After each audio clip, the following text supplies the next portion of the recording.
Have you ever noticed that some people dislike you, talk about you, or secretly hope you fail, even though you never did anything to them?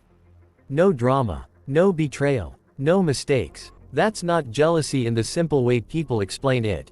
That's human nature. And Leo Tolstoy warned about this long before social media, psychology podcasts, or modern self-help. Once you understand the 3 real reasons behind this behavior, you'll stop trying to fix yourself, because you'll realize it was never your fault. Reason 1. Your self-respect exposes their lack of it.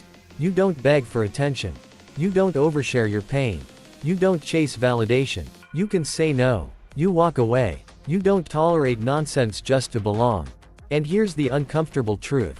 Your calm boundaries feel like an insult to people who have none.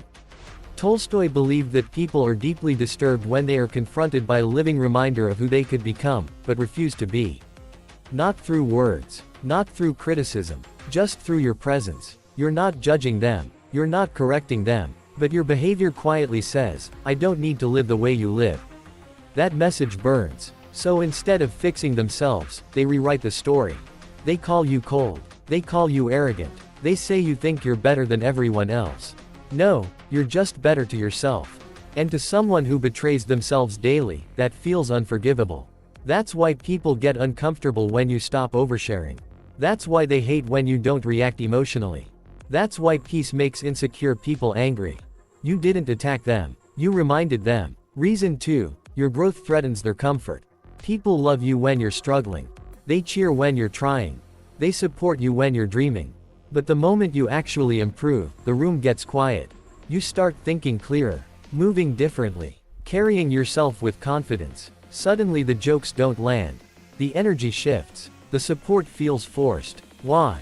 Because growth creates comparison. And comparison creates discomfort. Tolstoy wrote that people fear being outgrown, morally and personally, by someone close to them more than they fear evil itself.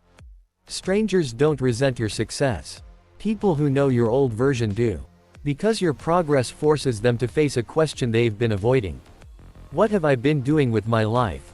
Instead of answering honestly, they choose resentment.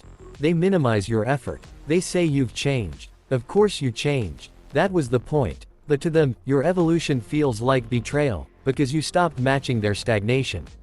That's why old friends grow distant. That's why some people secretly want you to fail again. Your growth breaks the illusion that staying stuck is normal. Reason 3. Your authenticity disrupts their performance.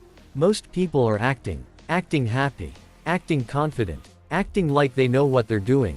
Then you show up real. You say what you mean. You don't fake enthusiasm. You don't agree just to be liked.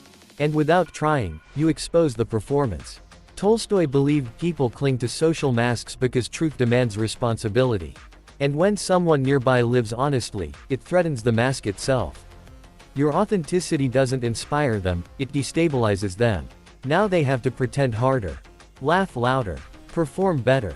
That's exhausting. So they label you as too serious, too intense, too much. What they really mean is, you make me uncomfortable because I'm not honest with myself. Here's the uncomfortable realization. If nobody dislikes you, you're probably living very safely. Not truthfully. Not courageously. Just safely. Tolstoy understood that being genuine doesn't make you universally loved. It makes you selectively respected, and quietly resented. Once you accept this, something powerful happens. You stop explaining yourself. You stop shrinking. You stop trading your peace for approval. But this is not permission to become arrogant. Not permission to look down on others. And not permission to isolate yourself. Tolstoy didn't preach superiority, he preached inner integrity. You don't fight resentment. You don't seek revenge. You stay grounded. You stay kind. But you stay firm. Let people misunderstand you. Let them project. Let them walk away. Because clarity is more valuable than popularity. Ironically, the same qualities that make some people resent you will make the right people respect you, quietly, deeply, and without conditions. Some people will never clap for you. Not because you're wrong, but because your existence challenges the story they tell themselves to sleep at night. So stop trying to be liked by everyone. Focus on being aligned, disciplined, real. The cost of living honestly is being disliked by those who benefit from your silence. And if that's the price of peace, pay it. Because a life lived truthfully will always upset a world addicted to comfort.